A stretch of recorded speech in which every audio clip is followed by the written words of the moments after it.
There you go. I brought you some cocoa. We just happened to be inside the brain of one of my colleagues. I'll let you figure out which one. It's best we don't disturb anything while we're here. Just look at that activity. Look at those connections. You know, you can think of the brain as an amazing feat of engineering. Researchers struggle to piece together just how the brain does what it does. Things like emotions, gut feelings, even bad jokes. And really for the first time now, we can see inside a living, thinking brain with enough. On Spark, we have big, heady concepts that we have to explain, and not only that, but there are concepts and ideas that don't necessarily sound like anything. So we've had this long tradition over the past 8 years of the show of coming up with ways to creatively use audio to illustrate complex concepts. And so one of our jokes is always like math on the radio, or data visualization on the radio, or Internet of Things on the radio. Like, how are we going to do this? And in that case, it was whole brain emulation on the radio, obviously. So that's what we had to get to. We had to get into this interview and into this idea about whole brain emulation. So to do it, we sonically put you inside one of the Spark members' brain, but Nora is inside the brain with you, and for no reason at all is pouring you a cup of cocoa. It's just a random humor, and that was like a layered and beautiful, creative way. I think I chose that one because I think it sounded great, and I liked the electricity and the fireworks, and a different way of doing an intro about the brain. And so now I'm going to play basically the opposite of that. Sorry, I picked two clips. It's the opposite of a beautiful, layered, illustrative use of sound. We start, of course, at the Spark grand piano. We have a grand piano? Yeah, it's right over here under this sheet. Okay, so have a seat here. I always wondered what that was. I want to give you a very quick computer history lesson. All right. So once upon a time, computers could only do one thing at a time. If you wanted to run a second program, you had to wait for the first one to finish, and then you could start another. Right. And that's kind of the way that it was up until the early 1960s. And that's when the idea of computer multitasking was born. The idea of multitasking is that a computer can still only do one thing at one time, but it can switch between different tasks. And of course, over time, computer processors, they got faster and faster, and multitasking systems, they got better and better and better, to the point that even though a single processor could still only handle one thing. Okay, so you can't get any more simple than that use of sound. I chose it specifically for that, for its simplicity, but also because it was so effective. So Dan had to explain the history and mechanics of computer multitasking in order to set up the rest of the story he was doing. And so usually having to explain something like that could be pretty dry, it could be boring, it could be confusing, it could be processy, and all these things. So but it's crucial to the rest of the piece. So how do we do it? Like you were saying, you have to explain he's a cyborg, you had to explain, right?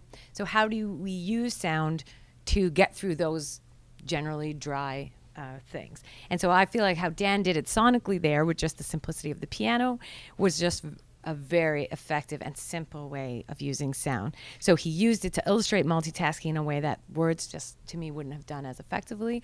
And it was entertaining. And I thought, I don't know, it's just like a good way of explaining it. And so that's, to me, the reason I brought that is to show that you don't always have to think of sound as having to be this multi-layered, complex, big mix that takes 4 days or something like that. The simple use of sound is something that we often do on Spark, and it can, like I said, gives life to dry but important information that you have to get across. And so just one last thing about that, or just in general about the way we think about sound on Spark, is that quite often we try to think about how we're going to incorporate sound before we even do the interview. So one of the things I always do is before I write a green, or while I'm writing the green, the question line for the interview, I sketch out what I would like to hear on the radio. So we haven't even done the interview yet, but I think about how we will get into it. Like, will it start with sound effects or music? Will it start with the person saying something? And then I write a sort of sketch script or outline of what might happen in this dream on air scenario.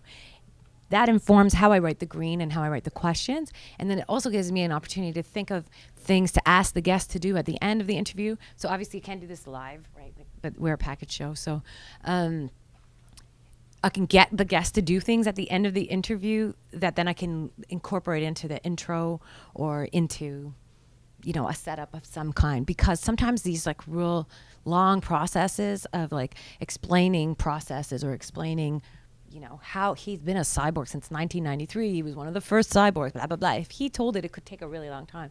But if you can get him to say blah, blah, blah, blah, blah, people are game. And so just thinking about sound and treatment before you even do the interview goes a long way, into having it be successful on your show.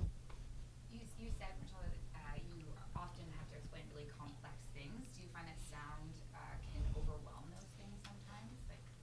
I think it could. You have to use too much sound. What is it complicating the situation? Well, I think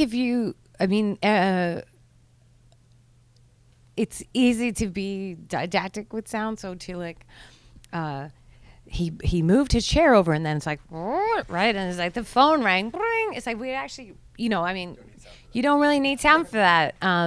But to try and explain, the way that Dan did it, I think like is a good example of illustrating something. Like if you're a young person who has only ever used a computer that can do millions of things and doesn't remember when you could only do that. Like I think that was like a perfect amount of sound. But if he could have overwhelmed that by like back in the 60s, like I don't know, click click clack, like you could have like gone crazy with it if you wanted to. Like, people were working, hey, little new computers. Like I don't know, like whatever you could if anyone needs a Foley artist, I'm available. But to yeah. me, what it comes back to is that conversation that I had halfway through doing the cyborg thing with Steve Wadhams, where he just went, okay, this helps me understand, this does not. This clutters it up and gets in the way of me understanding. This helps me understand it, so just trash all of this and keep all of this. Like that, if it's answering the question, does this help me understand it or not? That's a pretty crucial thing.